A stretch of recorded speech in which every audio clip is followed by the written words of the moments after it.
Combien sommes-nous? Qui sommes-nous? Comment vivons-nous? Comment vivrons-nous demain? Le gouvernement de la République du Congo se prépare à réaliser, par l'entremise de l'Institut national de la statistique, son 5e recensement général de la population et de l'habitation. Ce sera le moment de faire la photographie du pays aujourd'hui, tel qu'il est, avec sa population à travers le territoire, ses hommes, ses femmes, ses enfants. Mais c'est aussi l'occasion de regarder surtout vers l'avenir et de regarder les mouvements, les tendances de population. Vers où va la population? Est-ce qu'elle va plus vers les villes, vers les campagnes?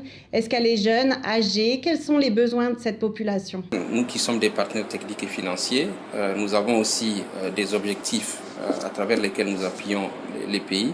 Pour ce qui est de la Banque mondiale, nous souhaiterions donc aider les pays, en l'occurrence la République du Congo, à éradiquer la pauvreté à l'horizon 2030, mais aussi à promouvoir une prospérité partagée. Le système des Nations Unies et la communauté internationale donc, ont adopté les objectifs de développement durable à l'horizon 2030 pour que nous puissions donc connaître ce que nous devrions faire et nos interventions pour appuyer les pays à atteindre ces objectifs de développement durable. Nous avons aussi besoin donc, de données statistiques, démographiques et de santé de ces populations.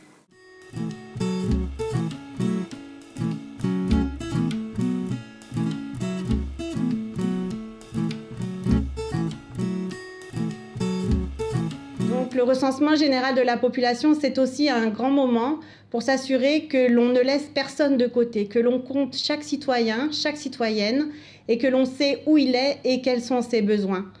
Nous en avons besoin pour connaître les jeunes, les moins jeunes, par exemple aussi pour anticiper le nombre de femmes qui peuvent accoucher dans le pays.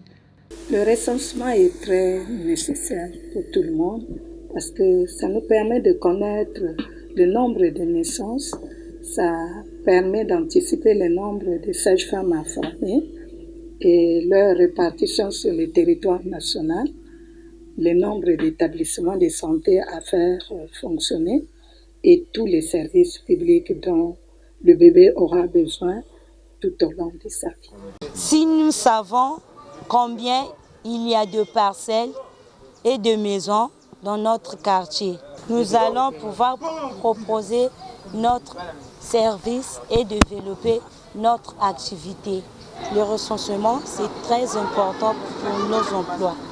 Avoir des données sur la population, ça va nous permettre de mieux cibler notre clientèle, de mieux positionner nos produits et services, de mieux les vendre et de mieux faire évoluer nos entreprises. Tous les secteurs ont besoin de statistiques, que ce soit les secteurs économiques ou les secteurs sociaux. Un recensement général de la population et de l'habitation est une opération de grande envergure. Nous devons cartographier le territoire national, mobiliser, former environ 7000 agents recenseurs, les équiper à l'aide des tablettes numériques, visiter et recueillir des informations sur environ 1 250 000 ménages, communiquer largement tout le long du processus, centraliser, traiter et analyser les données recueillies, assurer le contrôle de qualité, publier et diffuser les résultats.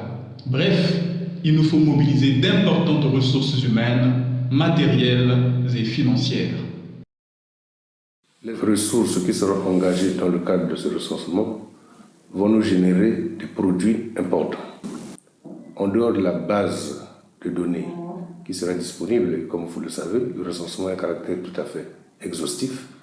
Et donc, cette base de données donnera des informations sur chaque individu qui aurait été recensé.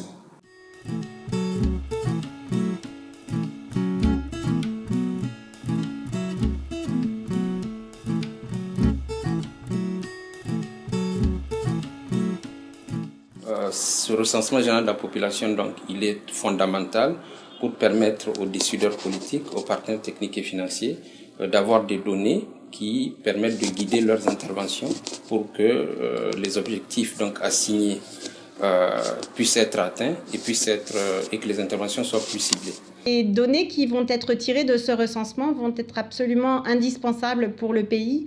Elles vont permettre au gouvernement du Congo de planifier des politiques économiques et sociales, mais aussi éducatives ou sanitaires, qui vont permettre d'accompagner au mieux la population et accompagner également évidemment le pays vers l'émergence et le développement durable. Nous avons besoin de la contribution de tous, les partenaires techniques et financiers, les opérateurs économiques nationaux, les entreprises privées, les entreprises publiques, parapubliques, les collectivités locales ou toute personne de bonne volonté.